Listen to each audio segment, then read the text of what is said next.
Oh, yes. Got it.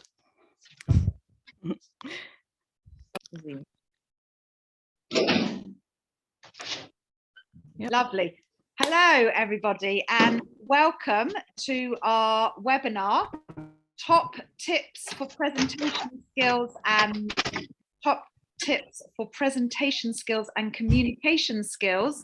And I am absolutely delighted to have us basically take the majority of the presentation from Dr. Rachel Knightley, who will tell you more about herself, but she is a writer, a Lambda coach, a performer. She has many, many strings to her bow. And I'm absolutely delighted that she's going to be sharing her wide knowledge and experience with us today. Just so you know how it's all going to work, I'm actually going to kick off. So for those of you who don't know me, my name is Jo Sadie, and I head up the business team here at Work Avenue. So welcome to all of you. And I'm also joined by Elle Solomon, who is waving now, and she is our job placement manager at Work Avenue. So myself and Yael are going to be topping and tailing Rachel's part in the middle of all of this. So I'll be doing the first bit, Yael will be doing the last bit, which will be mainly focused on presenting yourself in an interview situation. And then we'll obviously have some chance for questions. So please, if you have any questions throughout this webinar, do put them in the chat and we will try and answer them as best we can throughout the webinar. So welcome to everybody. So I just want to ask people, first of all, why are you here? What is the I'm just going to go back to view. Does people want to write in the chat what made you sign up? Given we've got actually 32 people, I think I'd rather people don't go off mute. But why are you here? Can you write in the chat? Just give us some examples of why you decided to sign up today. Because if you are one of the 25% of people in the, well, 25% of people commonly absolutely hate fear. It's actually a proper fear presenting. So thank you, Arit. Fear of crowd speaking. Eva, talking to people about, so you'll want to talk about your business and getting people on board. So that's like a bit like an elevator pitch. Yes, I agree. Networking is also one of those one of those skills that people hate, and it kind of ties in with presentation skills. Neil says fine in one-to-one, but when it's a formal meeting or presentation, I freeze up. Any other people, why you're here? What made you decide to sign up today? So it's, you know, it'd be really good to just find out what your situation is. And we are going to cover both the employment side of things, i.e. when you're presenting or having to kind of present yourself in a job interview situation, or maybe you're in work and are looking to get a promotion, or you're looking to present a project or a pitch, and also from the business side when you have to present yourself, your business. So we've got some more answers now. Valerie, have problems in public speaking, run out of steam. Yes, Valerie, you'll probably see that from me as we carry on today. Jackie, taking a break, so want to go back to it is a big part of your job. Yeah. Uri and Alex, just looking for top tips, do's and don'ts, making sure that, oh my gosh, they're all flooding through now. That the speaking carries the right message. Thank you, Philip. And Sharon, this is a nice one to finish on. Putting the passion across in an elevator pitch of a charity when there's a lot to say. That's a really nice one to finish for. So thank you all for kind of highlighting why you're here. That's really helpful. I am going to go back to speaker view, right, and share my screen here. Hold on one sec. Can everybody see this? So we've kind of got an understanding of why you're here, what you want to get out of it. The other thing that you need to consider is what situation are you in that means you need to present? Is it, if it's an employment situation, is it an interview? Is it a video assessment? Gosh, I've heard nowadays, Yael, you can probably kind of nod or confirm that now, you know, you're having to sometimes speak to a screen to even get through that first stage before you get that, to get that one-to-one. So that's really important to get across. If you're in business, it could be networking. There's now networking events that are back to being face-to-face. You might have to do an elevator pitch. You might have to go and present to a client to hopefully win a bit of business. So you'll be presenting there. That might be to a, you know, an audience of people, or maybe it's just one-on-one, but you know, you have to get that presentation right.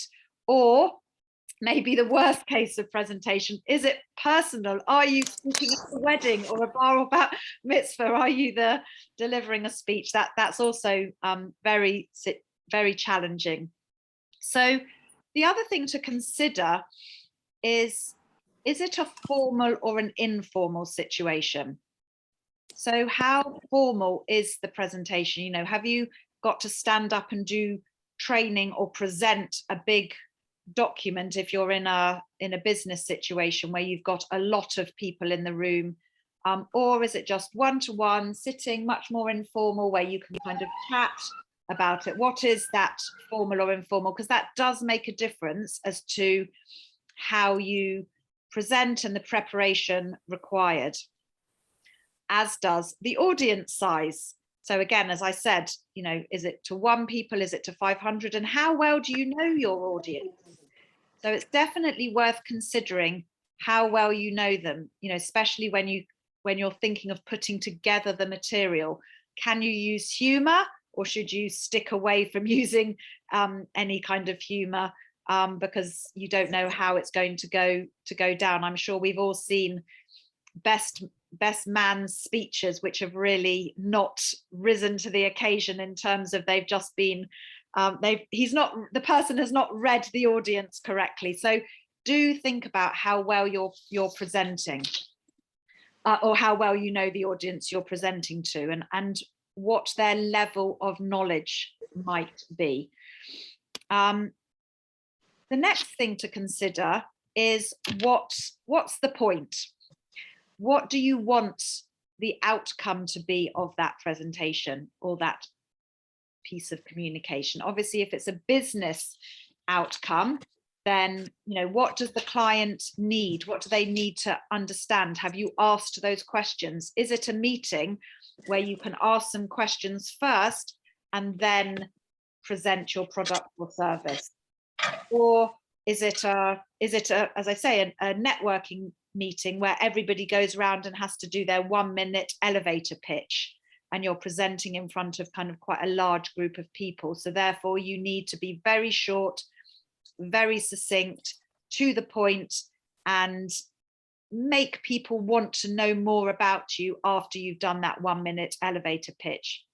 So it's definitely worth considering what outcome you're looking for. Obviously, the ultimate outcome for people looking for a job or people in employment is maybe getting that job. So doing the research on the company, the culture, how you should be presenting yourself, which I know Rachel is going to touch on in the next part, and who you're meeting. You know, LinkedIn, for example, is a fantastic tool to be able to give you an idea of who you're going to be meeting, what their experience is. And I'm now going to just for a couple of minutes have a think about how you're going to get to this result.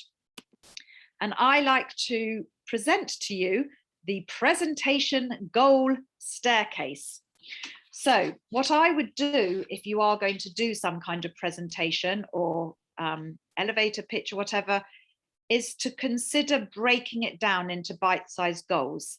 I don't know who out here is a runner, but if your dream goal is to run a marathon, but you've never ever run before, then you wouldn't start going from, my current situation is I've never run, to my first step would be running a marathon. What you would do to break it down would be, okay, I'm going to do the couch to 5K. That would be my first step.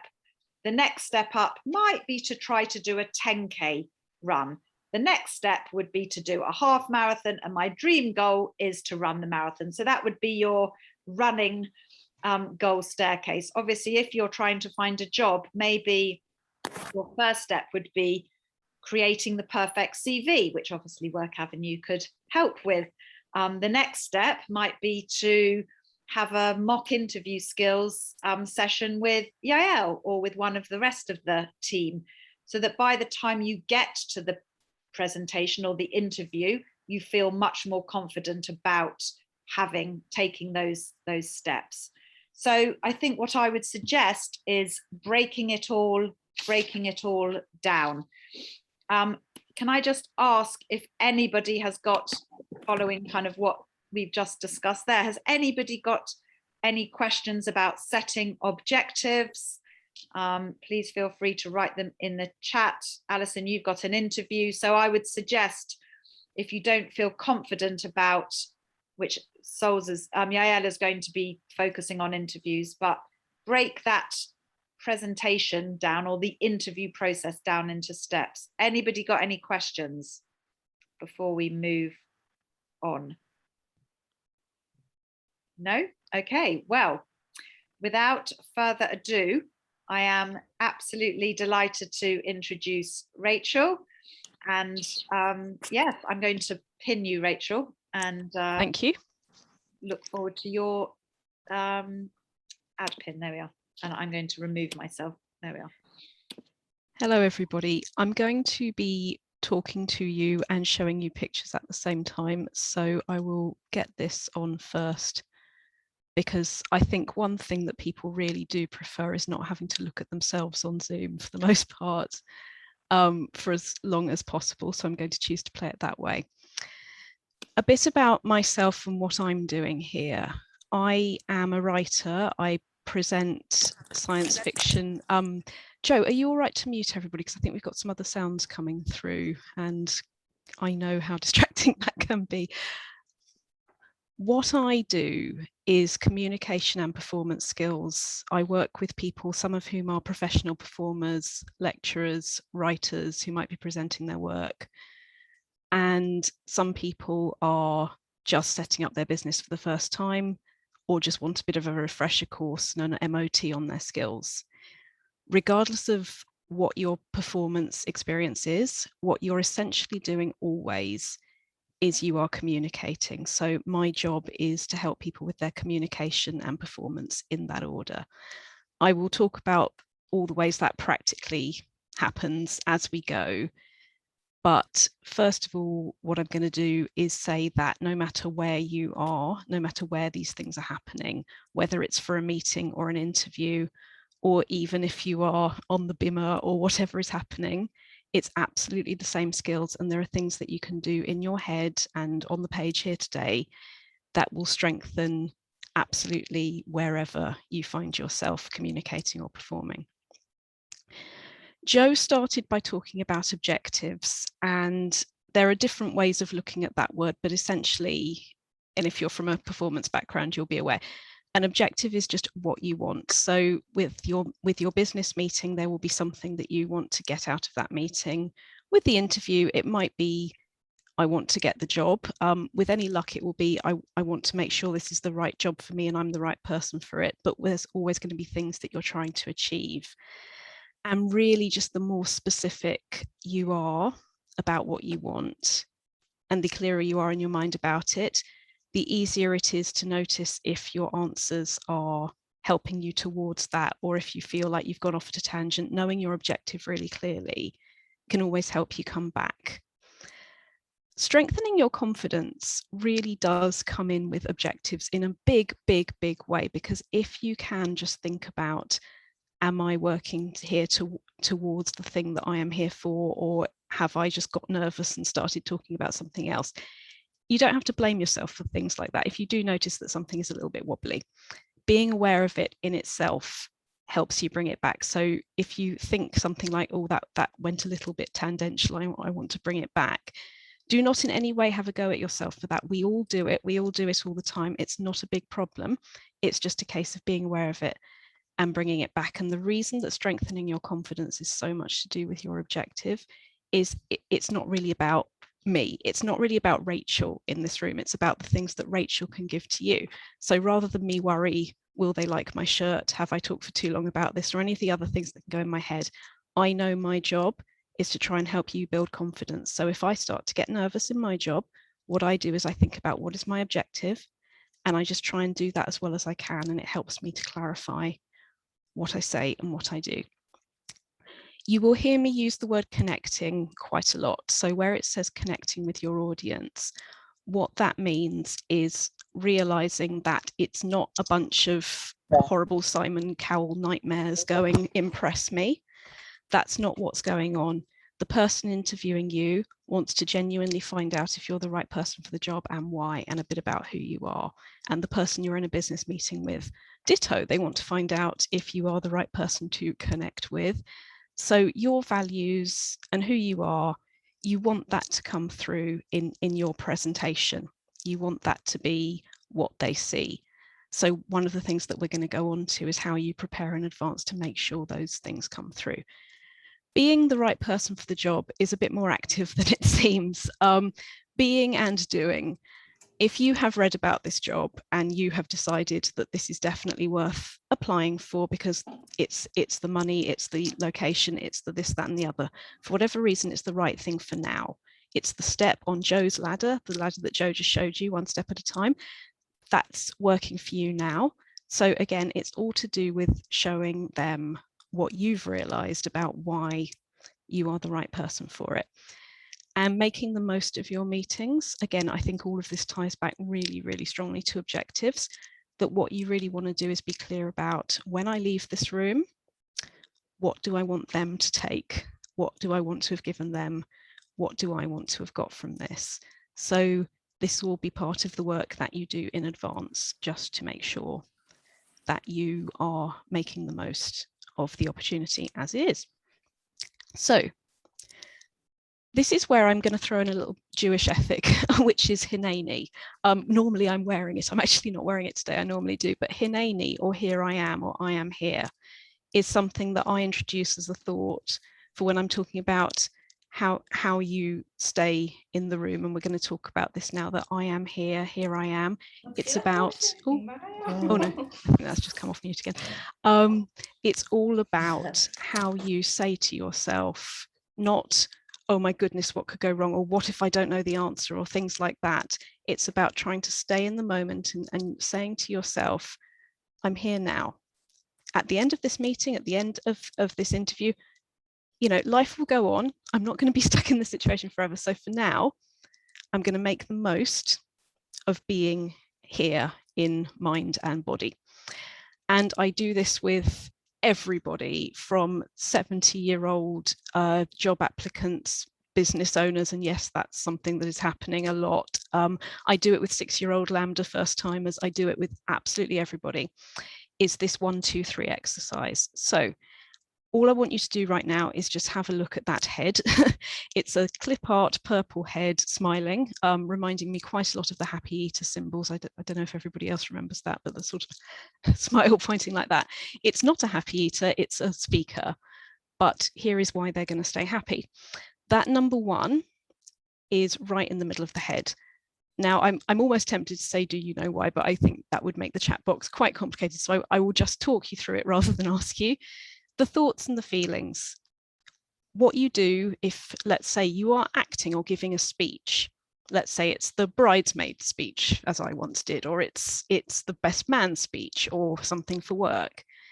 You know your material. You wouldn't have been picked for the speech unless you already knew something and had prepared it. So the thing to do is to focus on that. Not, I repeat, not the 27 million things the audience might be thinking right now, because there's nothing you can do about that. You can't control what anyone else is thinking, but you can absolutely be in charge of your thoughts and your feelings. So put those in your head first. What then happens when you're giving a speech, or indeed lines in a play, or literally anything else, interview, audition, whatever, is it starts to leak out through your face. Whatever it is you're thinking and feeling, that leaks, slightly gross word, I know, but this is what happens. It comes from your brain and out through your face, and they start to see it. And again, this is why I say try not to get stuck on mirrors. That it's great, you can absolutely rehearse an expression in a mirror, but then do it to the lamp, and then do it to the window, and then do it to this furniture, that furniture, because it will come naturally, and you need to trust that and not be too exacting about what it does or too worried about exactly what it does, because what it will do is something better than rehearsed. It will be authentic. It will be what's in here coming out. So get those thoughts, focus on what you want to get across as much as you can, and then and only then does it come out through your voice. So what I'm asking you to not do, at the risk of a not, do's are much better than don'ts to brains. Brains like do's much, much better. But what I'm asking you to not do is I'm asking you not to try and stick a mask on. I'm asking you not to think, I'm supposed to smile now, or anything like that, because you will add to your fear, or any little fear that's there gets bigger. So what I'm asking you to do, however nerve-wracking a situation is, in fact, the more nerve-wracking it is, the more so, keep it in this order. Get your thoughts, get your feelings into your head, and let it start to move out. I have two little comparisons about this, and I will get more practical as the slides go on about how we use this in different situations, but just as a basic thought for everything, it starts in here, leaks out into your voice. It's a bit like if you imagine taking a dog for a walk and the dog knows that there is a park across the busy road. What it's going to want to do is go, right, there's the end, the park, I can see the park, off I go. Now, you, the human being, know that busy roads don't really work like that, no matter how lovely the park looks. You need to keep that dog safe, you need to keep it on the lead. What I'm asking you to do is keep your brain on the lead, because it will want to rush to the end. It will want to go, one day I won't have to do this anymore, I'm going to get to the end. But stay in the moment. This is where the Hineni thing is really, really practical. Try to stay in that moment, and what you will do is you will make the most of that meeting. You will listen more to the questions that are being asked. You will respond more authentically. So that's what that's all about. It's also talked about as staying in control of the car for obvious reasons. If you sit there thinking before you start moving your car, what if this happens? What if the other happens? What if the other happens? It's not going to stop. It's not going to really help. But if you just make sure that at the time as you drive, you're concentrating and responding authentically to what's going on, then you're going to be a safe driver, and then you're going to be a safe speaker. So that's just some images to have in the back of your mind, fairly literally. Joe, can you I'll see if I can actually. No, I don't think I can, but Joe, if you could do that, that would be brilliant. Thank you. I will move on. So what we're going to go on to now are three things that you can absolutely keep in mind for everything that you are going to do. There are three main P's of successful communication, and those will be applicable, as with all of this, to interviews, meetings, presentations, conversations, absolutely all of it. What we're really looking for with this is we're looking for things that will help you to keep a sense of what you want in your meetings and in your interviews and presentations and everywhere else, so that it won't be about what if as in a fear. It'll be keeping in that moment as much as you possibly can. And I am going to go through those now. So successful interviews and meetings mean, first of all, being prepared. Now, mental preparation for prepared begins with the CV. If you can go over what you have prepared, not simply have the CV speaking for itself, although I'm sure it will, because you've all got Work Avenue on your side, so I'm sure your CV will be doing great. But to reread it before you go into that interview is something I would recommend enormously, because it keeps your experience fresh in your mind. And this is something I still do if I'm being interviewed about my work history, or if a new book comes out.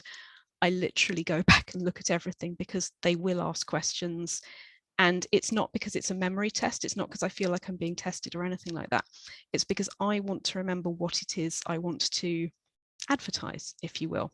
So absolutely, the physical preparation CV is one thing, but mental preparation, read back over it, think about who you are, what you want to get out of this, and that way you will be as prepared as possible. Also, of course, their job description, get to know that too. It's both sides. Get to know what you can about them through reading the job description, through looking at the website, but also do give yourself that same courtesy that you give to them. Get to know you, the person who's going in there, what you want to get out of this. I mentioned earlier that I would say it's fine to sort of practice with a mirror at times, but both with what you say and how you say it. Research beats recitation. They will feel it if you are authentic. They will feel it if you know your material well enough that you don't seem like you are pre-recorded. They want to be having a conversation with you. You'll probably notice as I talk, those of you who have met me before, that I am going a lot slower now than I might be if I were sitting with you in a cafe talking about books or life or anything, because I'm giving myself time to think. If you've done your mental preparation, if you've done your physical preparation, a lovely, lovely side effect of it is that as you think about it, you take more time to think and you take more time to talk. So if you were writing notes on today, take your time is definitely something that I would suggest graffitiing to a limb, to a post-it note, because it really is about making sure that you are responding in a way that helps you. Don't be in a hurry. If the conversation's going well, if the meeting's going well, it wants to go deep, it doesn't want to go fast. Which brings us on to the second of the 3 Ps. And the reason that I wear a hineni around, the word hineni around my neck, is being present. When you get nervous, the first thing that goes is your sense of presence in the moment. You are busy worrying about what you could have done better already, or what might go wrong in the future, or how they're interpreting it. And it's taking you out of the present moment. When you're in that meeting, it's really important to be as present as you possibly can, listening to what that person is saying, listening to what they're asking you, responding as best you can. Now, of course, we know what life is like. Sometimes they will ask a difficult question, or they will ask something of you where you're thinking, oh, I wish I had done this or knew more about that. All any of us can do in those moments is think very calmly and deeply about what we want to say. And that is you making your offer. You can give them only what you can give them. So at the risk of bringing up more Judaism per slide, via Leonard Cohen, forget your perfect offering, there is a crack in everything. The idea of that's how the light gets in, which is also a biblical idea, is very much about the fact that what they actually want, what any human being needs in an interaction is authenticity. So what I'm saying is don't panic and don't try and put on a mask. Give them as honest an answer as you can with the information at your disposal. That is all anybody can do. So if you're doing that, if you're staying present in the moment, it's very likely that even if they do ask you a difficult question, your face is not going to be saying, oh no, it's going to be saying, I'll think about that. And on that, it is completely acceptable to say, I don't know, to something. If there is something that you do need to look up, honest answers will occasionally get jobs where the tendency to, I believe the professional term is bullshit your way through an answer when you don't know. They might see, I would pick authenticity, and I have been on both sides of the table and seen people get jobs for the reasons that they were prepared to be present and honest. More about that later if people are interested. Anyway, Rachel, number 3. Yes, I can't see you. Where have you gone? We've got a question from Neil, which maybe Neil has already been answered, but he said, and I'm just doing it now because it sounds relevant. Yeah, please do. I've often been told when I do the star answers, I sound robotic. How do I respond more authentically? Okay. While brands vary. If I were betting, I would say the chances are you almost know your material too well and you've stopped listening, or you're going, because you know it quite well, you're prioritizing getting the right answer down rather than how you do it. Now, in a maths exam, you'd be fine. Having the right answer and having worked out the right answer and so on, it's no bad thing. But the purpose of a meeting and the purpose of an interview is that interaction. So what I would suggest you might need is a little bit more vulnerability. Take a little bit longer to think about what you're saying. And you may find that if you do a bit of mental preparation over this, that maybe your answers have changed a bit. Maybe since you created that material, maybe there's another way you'd word it. I don't know, maybe there is, maybe there isn't, but it might be worth going back and having a look and seeing if there is anything you want to refresh. And if there is, make sure it's because you want to. Some other idea might occur to you. Don't think, oh, what if there's something wrong with it? But think, what if I change that? What if I change this? And find if there is material you want to update, but I do mean want to. I'd love to go into that in more detail. I'm just a little concerned that we may run out of time. So I do see the hand up, but is it all right if we come back in more detail? Because I'm very happy to go through this more and then take more questions later. Is that all right, Joe? Okay. Right. Purpose-led, which is absolutely another way of saying objective, because everything in life comes back to your objectives. Focus on the interaction, not on your prepared notes, absolutely not on your script. The better you know it, the less you need your script. And most of all, and this is going into performance terminology now, but I do love it, play the objective, not the obstacle. Now, this is an image taken from acting originally in Stanislavski. When you know what the character wants, that helps you say their lines in a way that works for that character, because you understand what their motivation is. For example, I want to forget that I had another family in that country and I'm now over here and everything's completely different, and that's why I talk too fast, because I'm trying to get away from my thoughts, was one character. There's so many things like that. It's great fun, but what it does in actual business life is it's saying, don't focus on what could go wrong with this, focus on why you want it. So yeah, you might be an applicant against 10, 20, 30, etc. other applicants, but if you start thinking about what might they be doing instead, or what the numbers game is, you're going to do a lot less well for yourself than if you think about what it is you want. Why am I the person that really wants this? And then even if 3 or 4 others might be as qualified as you, lots more qualified than you, if you can show that you're truly interested in this job, that you're truly dedicated to the idea of being part of this company, that you want this client in this meeting, they will quite often go with the heart decision. If there is something about you that says, I really do want this, and I'm not afraid to show that I have prepared myself for this, that I am somebody that is happy to be in a room with you. A lot of things like that cover a lot of ground. So I'm going to go back to the driving metaphor. If you imagine on your bicycle or on your car that you're going along the road, but then you're thinking, oh, I really hope I don't drive into those trees, what's going to happen is you are going to veer off. So psychologically, what we're asking you to do here is focus on what you want, not on what could go wrong, not stare at that, but stare at what you want. And it's amazing how much power it does have to shape your reality, really, that it's not telekinesis. It's not like your brain is actually making other people do different things, but the way that you operate your thinking does alter how people respond to you. So it is about staying with it and pretty much just trusting in that process. And you categorically will see results in meetings and in interviews. I realise we may need to hurry up a bit, but I've got 3 of these to go, and I'll try and get to questions a little bit early so that people have time.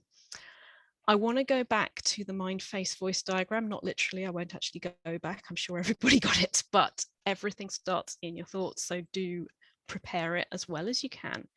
In your mind, we've already talked a lot about that. We've talked a lot about how your thoughts get you settled and get you grounded before you go in there.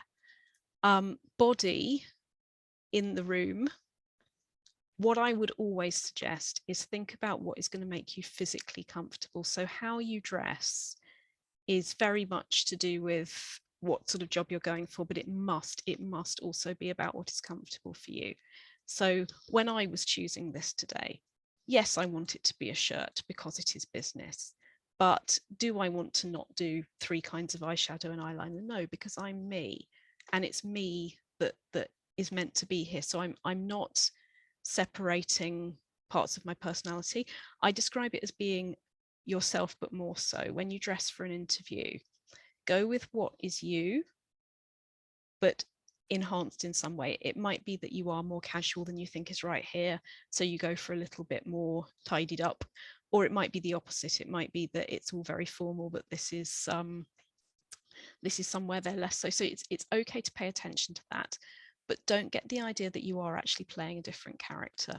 What you're doing is you're using your own material. So I think what is really important here is plan in advance.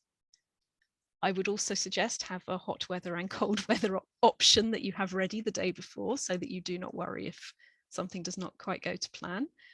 And do bear in mind that if they do see you as you and it's not quite the right shirt, or you wish you'd done something different like that, that's not going to matter all that much. So try not to let things that aren't that big a deal become obstacles in your mind. Once you're there, the idea is you want to be as there as you can possibly be.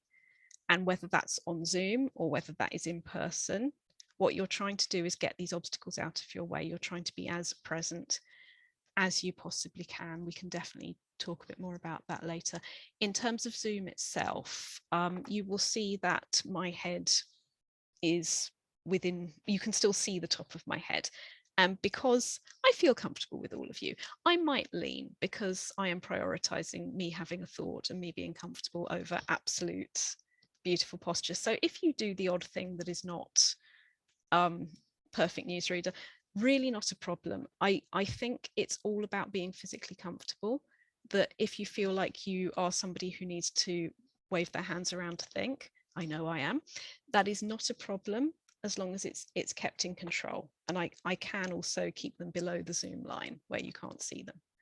And again, it is very much being comfortable. We're not trying to get rid of anything about you. We're just trying to get you aware of what you need in order to have full free access to your own brain.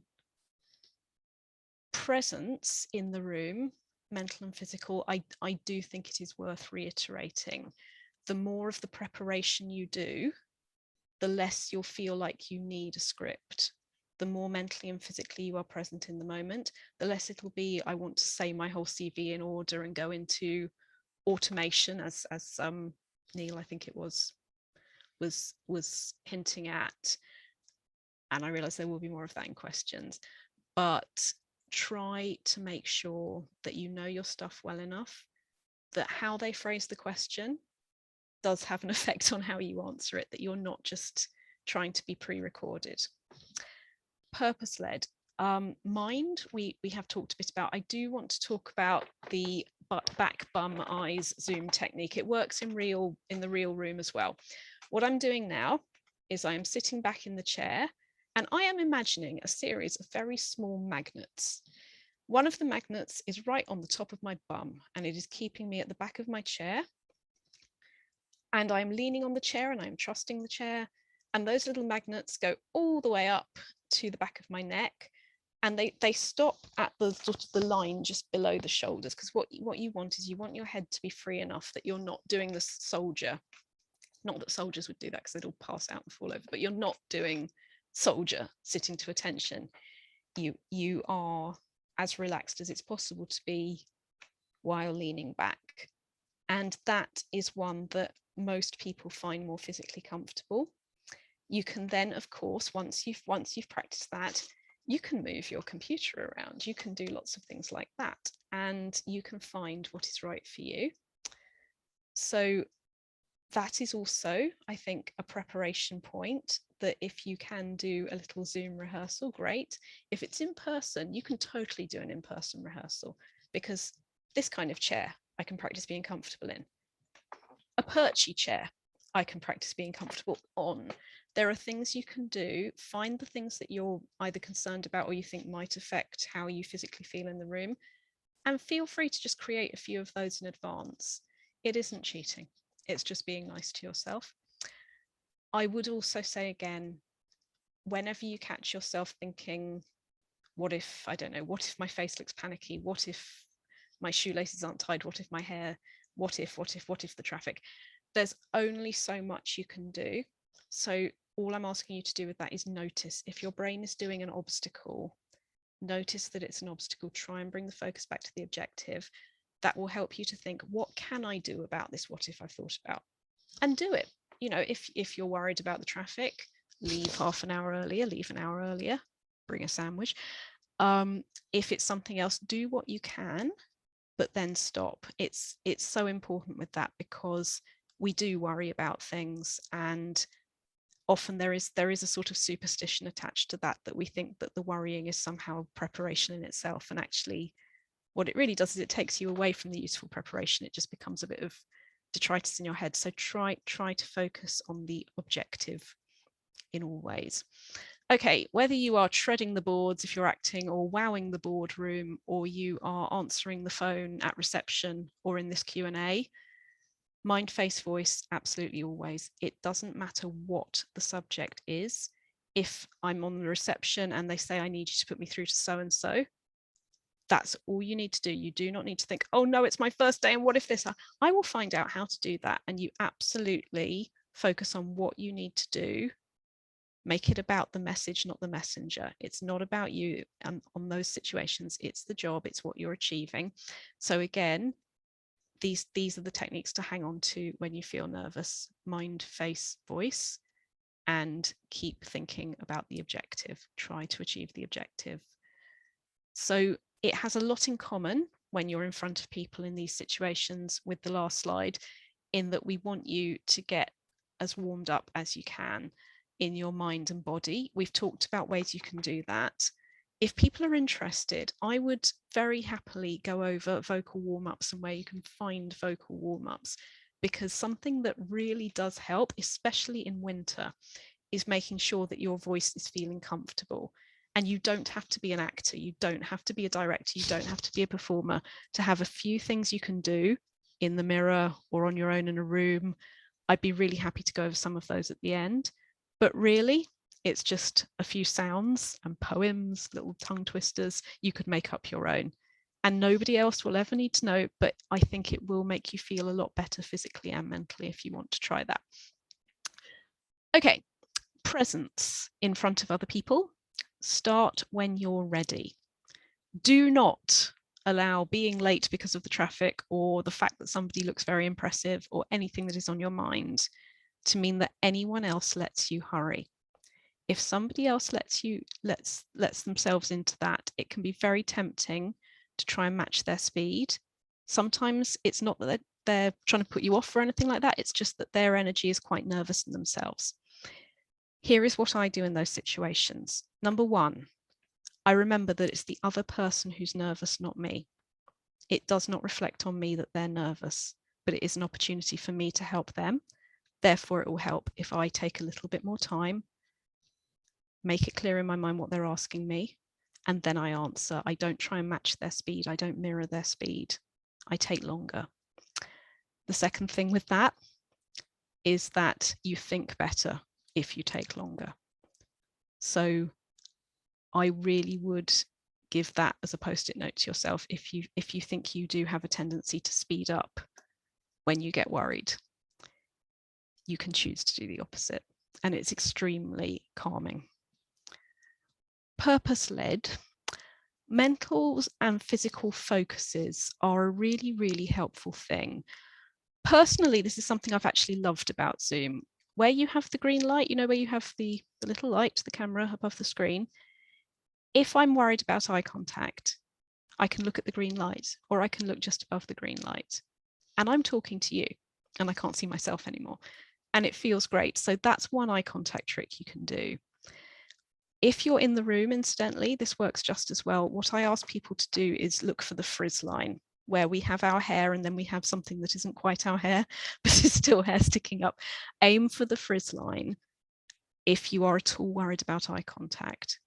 And it's, by the way, fine to still look away sometimes. Eye contact does not mean that you absolutely fishhook your eyes onto them permanently, but it does mean that you show that you are directed to them.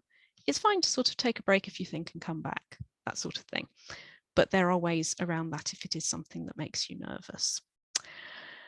Okay, so again, and can't say this enough, connection beats recitation. Spend enough time on your preparation so that when you are in the room, you can feel as present as possible. And I'm not saying that you can't say phrases you've said before, you absolutely can. But it's about trying to make sure that you are responding to what's going on now, that you're not falling back into a story you've told 1,000 times. Make sure you're talking to someone, not at them. You're talking to them. Jo, hello. Can I just ask a question? Yes. With regards to kind of communication, I know you were saying, to speak slowly, which I certainly kind of back up. But if you're in maybe a one-to-one, or there's a couple of people in a room, and that, how some people are really energetic and they're very high maintenance. I'm not saying that you should totally mirror them, but if you go so kind of calm and slow, should there not be something where I don't know if this was me. I don't know if this was me, but I would not suggest that those things are like tossing a coin. Slow down and slow are not the same thing. There are an infinite number of notes on this piano. What you are doing is you are noticing your line of travel. If somebody's doing this and it's great and it's great and it's great, and it suits you to join in with that, if it makes sense at the time, do it. But this is not a right or wrong situation. If somebody is taking a very long time so that you wonder if it's actually a medical condition, then obviously you're not going to mirror that either. But neither of those things are very likely to happen. An infinite number of things in the middle are likely to happen. And this is what I mean about try to find what is comfortable for yourself. Everything I'm saying today is a kit towards working out what's going to work for you, in all of you, not Jo, not just Jo, but one for oneself, in all of these situations. So absolutely, if something isn't what you want to do, don't do it, which is exactly why I'm saying this, is that if someone does something, it doesn't mean that you have to do it the same as them. It's an opportunity for you to bring your own contribution to this meeting or to this interaction. Thanks. I think we might jump ahead because I am conscious of time, and I think it is important to value your time as you would everybody else's. Clear, timely and concise is professional quality, not quantity. So be aware that your job in that meeting, your job in that interview is communicate what you need to and then stop. Another thing that nerves can do is to think that saying something is important of itself. Sometimes actually you've already said it perfectly well, and that is when you stop. So before we jump back, I am going to just bring in this lovely book, Fifth Habit of the 7 Habits of Highly Effective People. Seek first to understand, then to be understood is my favorite way of coming into a room. You don't have anything to prove in that way. You're listening to the questions. You're absolutely connecting in that you have eye contact, you can smile, you can thank them for inviting you, you can do whatever feels right for that situation. But you're listening before you're talking, you're taking the temperature of that room. And that will build confidence in that moment, because that listening means that your responses are going to be based on what's actually happening and not on your own fears. So try that, try to take the temperature of a room. And what will then happen is the responses that you give will be specific to what's going on. This is a very quick thank you message.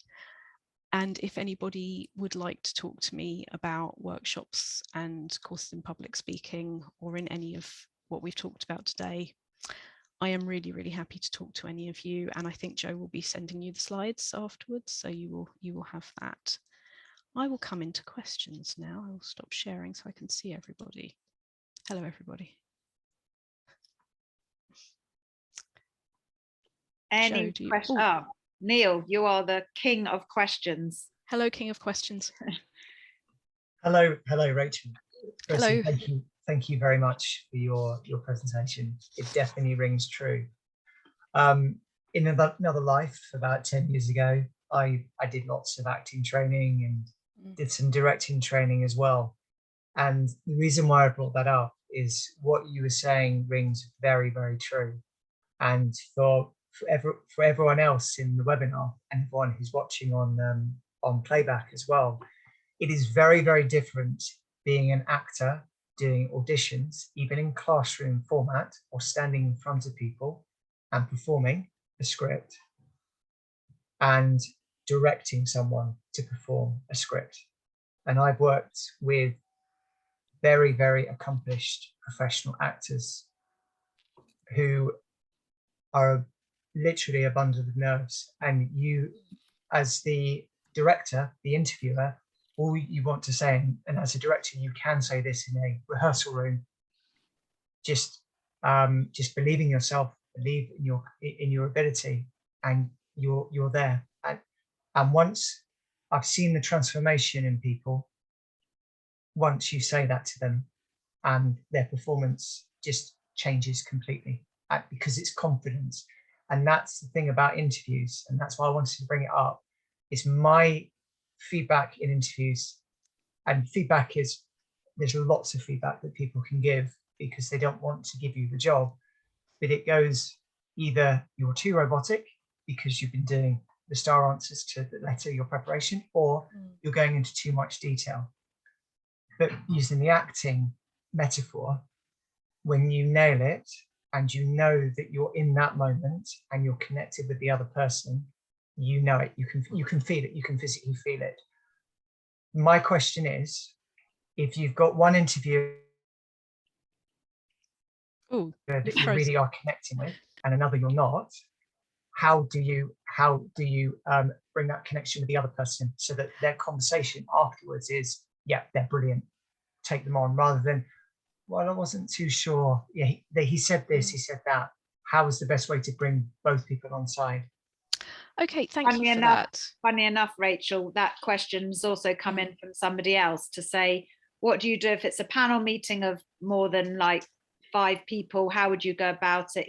I think it's he or she said, I went to an interview where there was a panel and many questions being asked over the top of each other from different bosses, and it was very difficult to keep up with them. What fun for you. It's always slow the interviewers down so you can answer, but also listen to each thing. And also, by the way, if that's not your area of speciality, then maybe Yael wants to answer that. I don't know. Absolutely. Let me take some of that, because we've got Neil's and we've got that one, and then I'll absolutely hand over to Yael after that. I think these are wonderful points.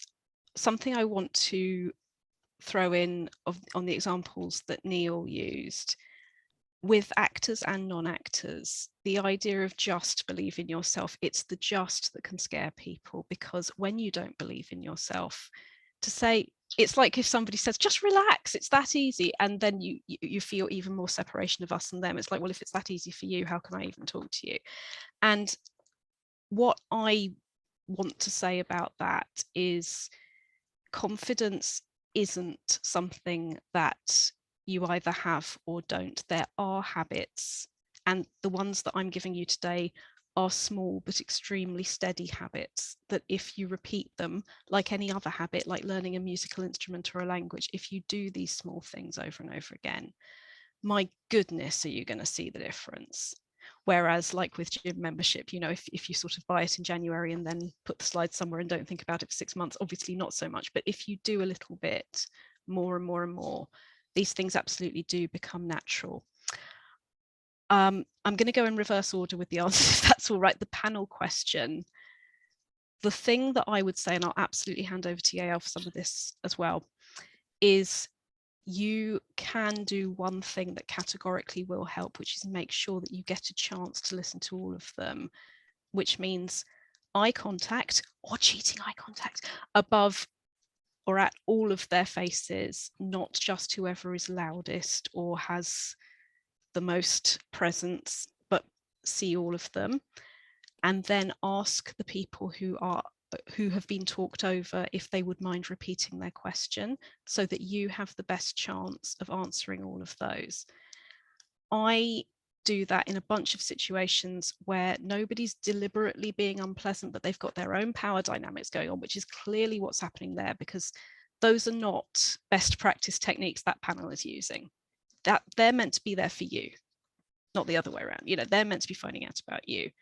And if they are disrespecting each other, there's bigger things going on. So that's not your fault, which brings me back to objective, not obstacle. Focus on what you want. And when I say be unapologetic about getting it, you can still say, I'm so sorry, I didn't hear you. Would you mind repeating that question, or however you want to phrase it? But again, it's about the objective, not the obstacle. Try to make sure you get those questions. Neil, you said about how it can go one way or the other way.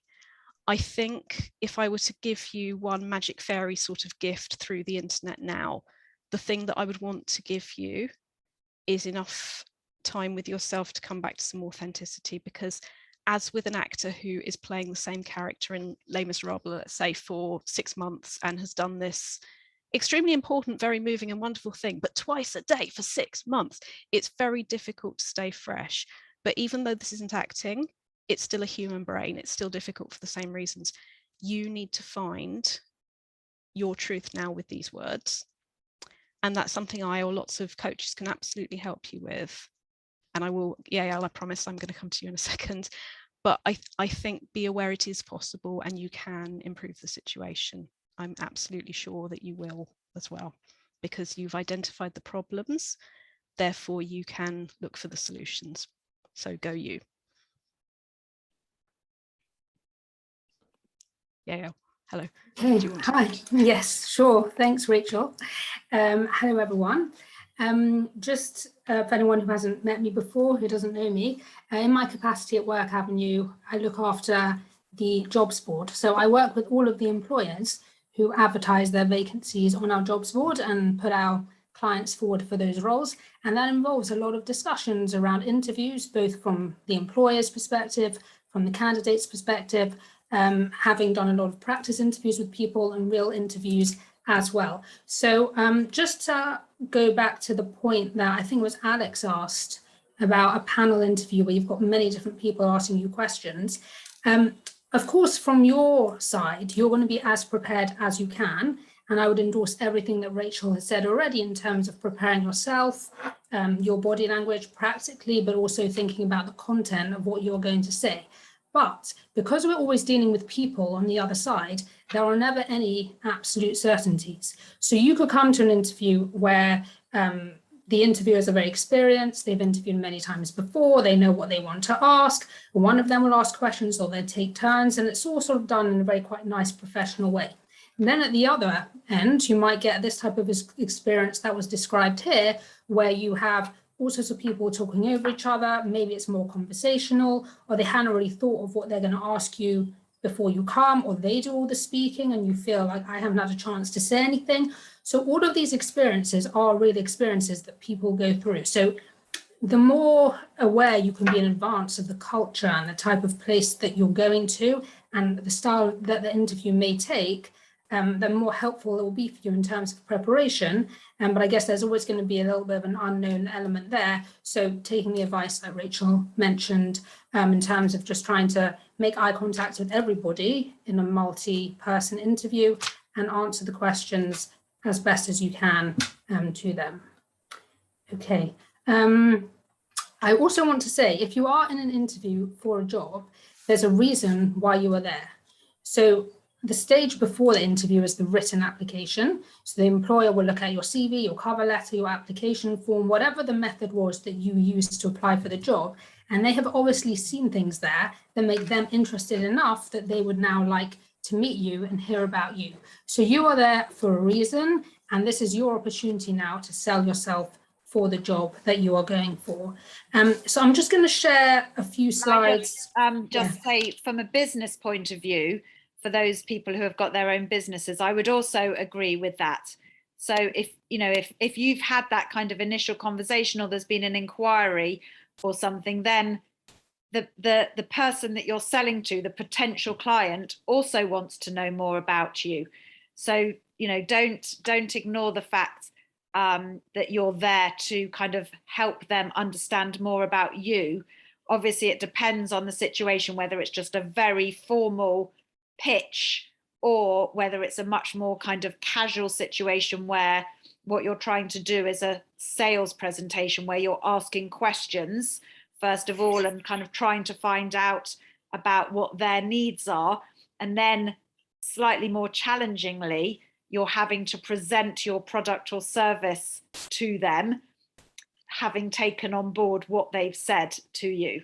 So that is more challenging than just doing a straightforward, this is us, in a kind of elevator pitch where you're just telling people. There you're having to react to what what those people need. So yeah, from a business point of view, it might be a little bit different. But now, sorry, Yael, you carry on with your section, and then we will also have more time for questions and answers at the end. Great, thanks, Jo. So I'm just going to take a few minutes to try and sort of take some of the things that Rachel has said and incorporate them into an interview setting. So just going to share my slides.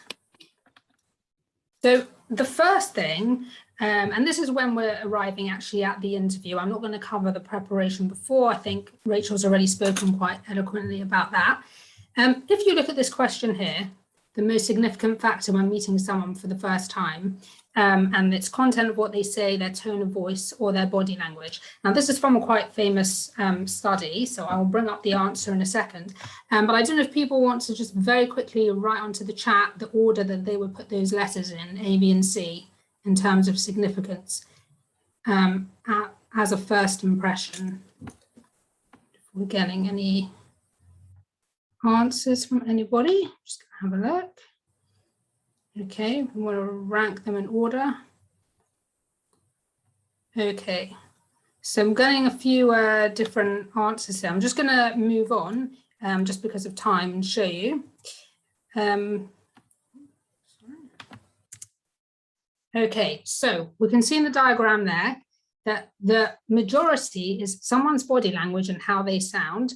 The percentages there are actually 55 and 38. And only 7%, the small blue section you can see there, is actually what somebody says. And this is from a much wider study from Professor Morabian, and there's been a lot of studies and talks and analysis of it, which we're not going to go into now. But I just want to think about this in the context of an interview and right at the beginning of an interview. So if you're going to meet somebody face to face, so say you're waiting for them to come and pick you up for the interview, you're in reception, the interviewer comes down, hello, nice to meet you, you shake hands, if you are shaking hands now, whatever, just pre-COVID times, saying hello, smiling, did you have a good journey? And then you're walking to the room where you have the interview. In that whole sort of first few minutes, if you think about it, think back to interviews you've had, you'll probably notice that people aren't listening that much to what's actually being said, the content, okay? It's not important here. It's the first impression that is given. So you will think, well, does the interviewer seem friendly? Do they seem happy to see me? Have they put me at ease straight away? The vibe that you get from them. And that can really impact on the rest of the interview and how you feel when you sit down and you start answering the questions. It's the same the other way around. So the impression that they would get from you. So this is just to talk about the first impression that you give is very much about the body language you have, how you sound, rather than exactly what you are saying. one more thing briefly on first impressions and body language. And I would say this part probably also goes throughout the interview as well. Now, we've got various things there listed, different forms of non-verbal communication that you can have. And there was a study done asking interviewers, which of these most closely correlated to job interview success. So I'm just going to tell you the answer. And I would say I don't think the answer is actually the most important point here. But just to let you know, in this one study, the three were eye contact, smiling, and head nodding. And then they said some were more positive in male or female candidates. I wouldn't take any of this as set in stone. The point that I want to make is that all of these things can contribute to how you come across in an interview, okay? So a lot of it's about moderation, being aware of it, like Rachel said before, thinking about it beforehand, practicing beforehand, but then when you're actually there on the day, not overthinking it. It also depends on who you are and knowing yourself. So if you know, for example, that you generally speak very loudly, you don't need to make your voice louder. You might actually need to turn it down a bit. If you know that you generally speak quite quietly, then you might want to turn it up a bit so that you sound more confident in what you are saying. Same with all these other things, just to be aware in moderation. So generally you're coming across as somebody who is enthusiastic, interested in the job, able to put forward a compelling argument as to why you are the right person for the job in your actions as well as in the words that you are saying. Okay, now I just picked out 3 common interview questions, which are questions, I've picked these because these are questions where specifically people seem to get a little bit nervous, get a little bit lost. This is where the thought, face, voice model that Rachel mentioned earlier sometimes actually goes wrong when these questions come up. So just a few tips if you are answering these questions. So the first one there, which comes up very often at the beginning of an interview, is tell us a little bit about yourself. Now, the problem with this one is people often say, I don't know what to say. It's such a broad question. I hate that question. I feel like I'm just speaking about all sorts of things and nothing is really connecting together. Now, the problem is that that sentiment going on in your head immediately comes out in your face when you're asked the question. It's like, oh, I'm going to have to answer this now. So what I would say, a couple of things. First of all, it's your first opportunity usually in interviews to actually sell yourself for the job.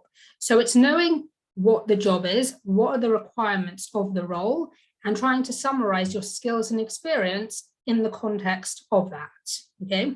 Now, prepare answers in advance, yes, but be aware, and it's absolutely fine, it's probably going to come out differently on the day, and that is not a problem at all. However, with this specific question, what people often find helpful is to know what they want to say for their opening sentence and their closing sentence, specifically the closing one, because this is a question, in my experience, where it sort of trails off at the end and you're not sure if you're finished and the interviewer isn't sure if you're finished and it can get a little bit awkward. So if you know what you want to say at the end, that is a good thing, okay? And your test on this answer is somebody who doesn't know you at all, after hearing your answer, will they have a basic understanding, a summary of your professional background and how it relates specifically to this role that you're interviewing for? It doesn't have to be in detail, just has to be like a snapshot, a nugget of interest. So they're going to think, oh yes, let's ask more questions. This is an interesting person. If it's all still very vague and no one really knows much about you, maybe your answer needs to be a bit more specific there. Yeah. Well, may I do a devil's advocate on that just for a moment? Sure. I find the face voice model question particularly useful for something like this, as long as I know what my objective is. So if I want this job and somebody says, for example, why did you leave your last role? And the truth is because I hated everybody and everything, something that you don't want to share with them. What I would do is I would go objective, not obstacle, because the obstacle is, to be honest, the truth. But if I think about the objective, which is I want the job, then it would be, it didn't have enough, that job, that didn't have enough in it of the thing that this job has in it that I want more experience in. So what I would say about that is, because improvisers do this all the time, actors, performers, I'm not saying that it's the same thing, but I'm saying that in terms of human psychology, it totally is. So if you can just try and hold on to your objective and do your best, that's really all you can do. Yeah, I completely agree on this. The objective here is getting the job. And that question, why did you leave your last role? This is what you just described happened. So in people's minds, they're thinking, oh, it's because I didn't get on with my boss, or because this happened, and all the negativity from the past is going around in your head. And it's actually a much bigger deal to you often than it is to the person interviewing you. So this is a question often where less is actually more. Okay, what you want to do is move away from the past as quickly as possible and focus on the future moving forward while you're interested in this role. Okay, so the end, whatever the beginning is of that answer, the end of that answer should always be something about why you're now interested in this job that you are interviewing for that day and what you can bring to it. Same with many questions in interviews. We want to stay on a very positive tone in what you're saying, how your body language comes across, and the content as well. People often think they have to be honest and say everything that's ever happened in the past. That is really not the case. Okay, try and strip down to an answer that is going to be obviously accurate, but not alarming to the person who is going to be interviewing you. And finally, the question about weakness. Now, people often hear, what would you consider to be a weakness? And take that question as, what is wrong with me? Now, that is not the way that I would suggest that you look at that question. Think about it as what could be a challenge in the context of this role. So try and take it away from yourself and talk about it in the context of the job, not your personality, for two reasons. Number one, it will make you sort of feel better when you're speaking. Okay, this is about the job, it's dispassionate, it's not about you. Number two, we never know how interviewers are going to react, because it's people, and different people like and dislike different things. So you don't want to say anything to them that's going to be a showstopper, and you want to minimize the risk wherever you can. So for a question like this, I was once talking to somebody about this, and they said, I was asked this question, I'd never heard of it before, I totally panicked, and I just said, I can't really work very well with people. Which obviously was the end of the interview for them, because the job involved working in a team, which is the case with most jobs. Okay, answers that can be helpful is something that the employer already knows or is implied from your application. So by that I mean, if somebody is changing sector, for example, they might talk about that. If somebody is coming to a role that they haven't done before, they might mention that, but then mention their transferable skills to mitigate that factor. If somebody is going to be working in the UK for the first time, they might say that, but they'll say they have an understanding of the culture, they've had clients in the UK before, whatever the situation is. So try and pick something that they know already, and obviously isn't a deal breaker or you wouldn't be at the interview at all, and then mitigate that factor, try and take it away from yourself. Just one more thing quickly, I know because of time, maybe this will actually answer the question that Neil asked earlier about STAR questions. So some of you may be familiar with this type of questioning, which is called competency-based questions. And the style of the question is, can you give an example of a time when you did this? Or please describe an occasion when you had to do X. Now, where this STAR thing comes into it is that it stands for situation, task, action, and result. And that is the formula that's very much used in the recruitment world for answering these questions. So they want you to take one example and explain what the situation is, what you had to do, what you did, and what the outcome was at the end. So the way that you might prepare if you're doing STAR examples, and I think maybe, Neil, this is what you're talking about, is quite formulaic. But if you're writing it down, I think that is fine. When you're going to actually speak and convey the example to someone, you want it to sound much more like a short story, something that happened to you, being genuine. So think about it, actually, it's a short story, it's a scenario. I was here, this is what I had to do, I did X, Y, Z, I was working with these people. At the end, my client was very happy because of this, this, and this. So it doesn't sound like you're saying the situation was this, the task was this. It's much more just a genuine story and scenario, like you could be telling anybody in a conversation. And again, just one point on that is that examples that you could give don't have to be from work. They can come from any area of life. So it's a really good opportunity to demonstrate transferable skills as well. And just finally, before we stop for questions, and it's been a bit of a whirlwind tour here, a few final tips. So answering all questions in the context of the vacancy. So remember the job that you're going for. Remember that the employer is looking for 3 things. Can the person do the job? Does the person want the job? Will they fit into the organization? They are not generally going to ask you these questions so directly, but if you think about the type of questions you are asked, often they will come down to one of those 3 points. And you want to be using your content, what you say, your body language, generally how you come across, to show them that you tick those boxes. Okay, preparing answers, preparing in advance, like Rachel said, very important. Okay, you can write down your answers in advance, but when you come to the interview, just try and make it more relaxed, more conversational. I personally would not recommend taking notes into an interview because I think you lose the connection with the interviewer. Some people disagree, that's fine. There's no sort of one answer to this and everybody is different, but that's the reason I would give. And again, your nonverbal communication, your tone can turn a good answer, you can get into a really great answer, or it could turn a really great answer into a not such a good answer because of the way that it is delivered. Okay. Know yourself with the body language, don't overthink. I would say in so many cases, moderation, being just calm if you can, moderate, sensible, normal, not overthinking things is really sort of the way to go in interviews. And I would say in any form of presentation or communication, as has been discussed this afternoon. To stop my slides, one thing to say, there obviously are more things to say about interviews. We don't have time now, but if anybody does have interviews coming up and they would like to do one-to-one practice interview either with myself or another member of the employment team here at Work Avenue, please do get in touch with the job spec and we'll try and prepare questions very much in line with the role that you are going for. Thank you. I'm also going to just pick up on a couple of things that Yao mentioned. Thanks so much, Yao, about elevator pitches, because I know that Sharon, you mentioned an elevator pitch and trying to get it across.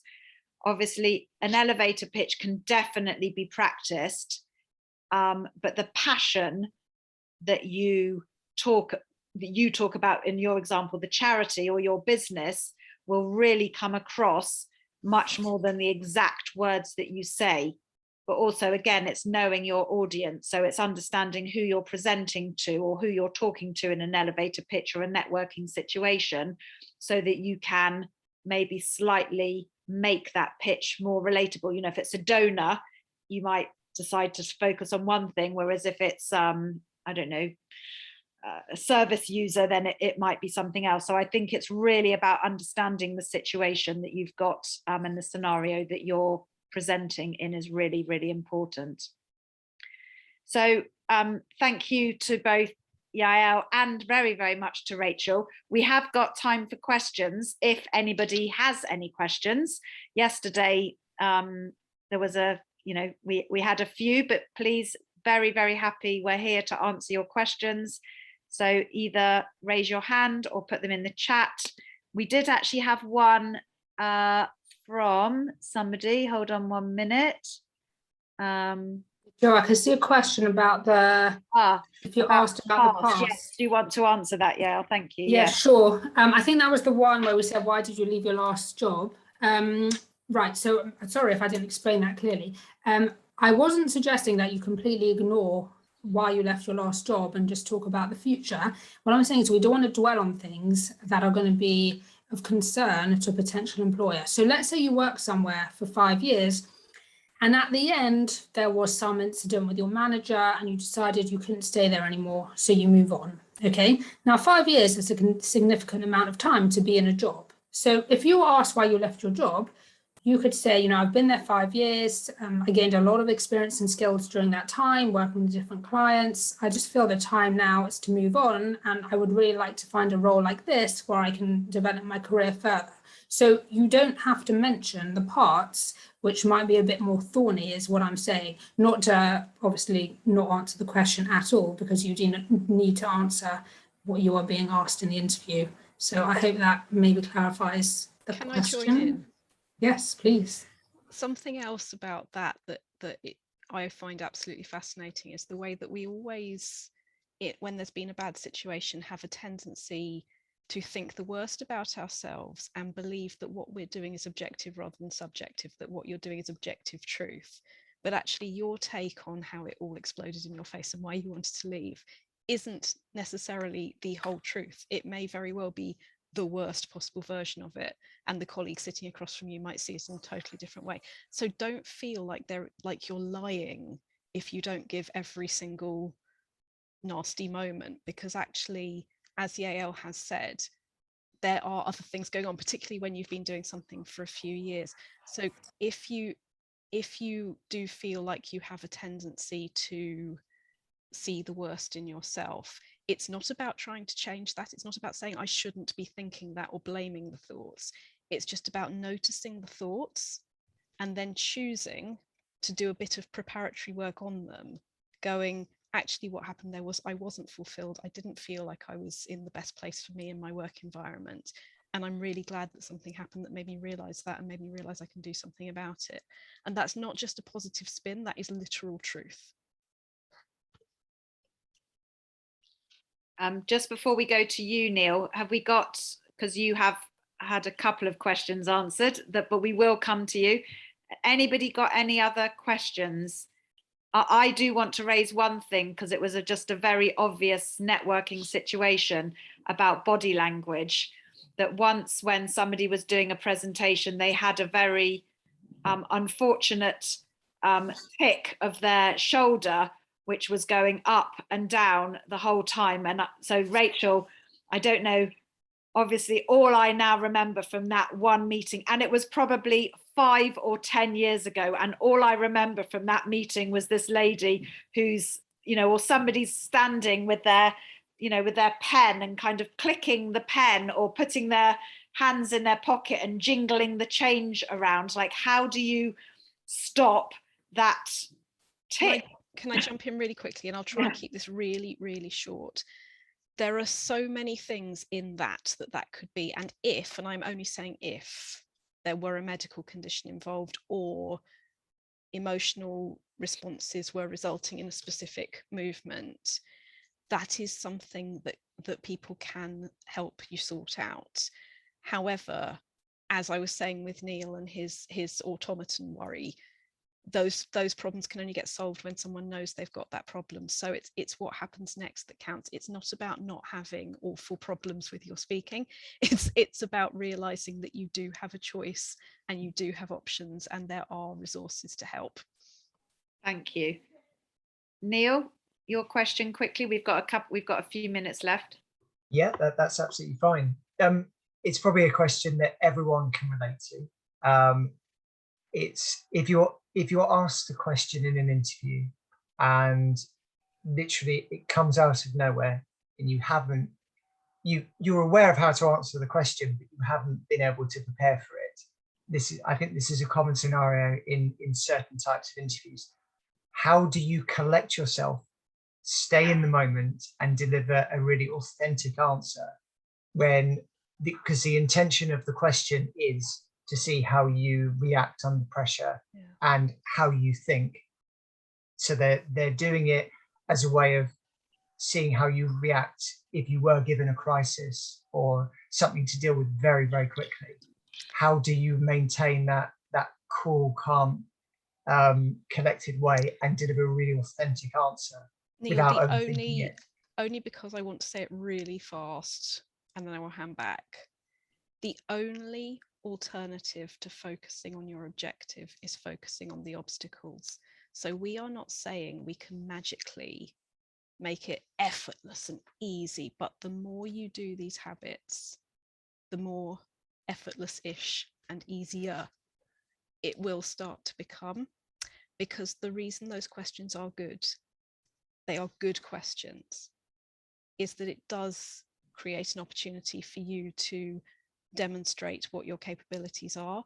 It's not trying to trick you out. It's not Simon Cowell, who can we get rid of? It's who can we find?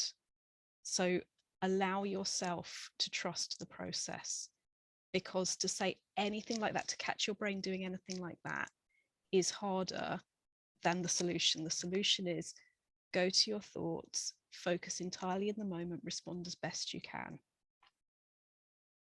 Thanks, Rachel. Yael, anything else to add? Well, I would agree with all of that. The only other thing I would say is, if any question you're asked and you feel that either you haven't responded as well as you could have, or you can't think of a response in the moment, it is okay to come back to it later on, as long as you feel that, you know, the interviewers would be amenable to that. So sometimes people can't think of an answer, and then somehow psychologically it will come to you in the next 10 minutes while you're answering something else. So it's okay to say, you asked me earlier about this, I've just thought of another example for that, I just wanted to add on XYZ. You know, it's people and people understand. They're not generally looking to catch you out. They're looking to find the right person for the job so that they can stop this recruitment process, which is very annoying, and actually get on with their work. So that's another thing I would say there. But always with these things, you have to gauge a little bit in the actual interview. What are the interviewers like? How will they respond to this? Do you feel like they want to just finish and they need to go, or, you know, just take the cues from them as well. Lovely. So I think we have come to an end, unless there's one tiny quick question, but I am aware that it's 3:30, very nearly. So I just wanted to say, first of all, a huge thank you to Rachel for her time, her effort, her energy in putting it together, and also Yael for helping me with this webinar. We're all here to help with business advice or careers advice. So if you would like any, please do give us a call. If any businesses are out there and want to come to a face-to-face, in-person, a networking event at WeHub next Wednesday, we will be running a workshop where you can practice your elevator pitch in person next Wednesday from 9:30 till 12, and the event is on the website. But thank you very much to everybody for attending, and yeah, have a good day. Enjoy the rest of your day.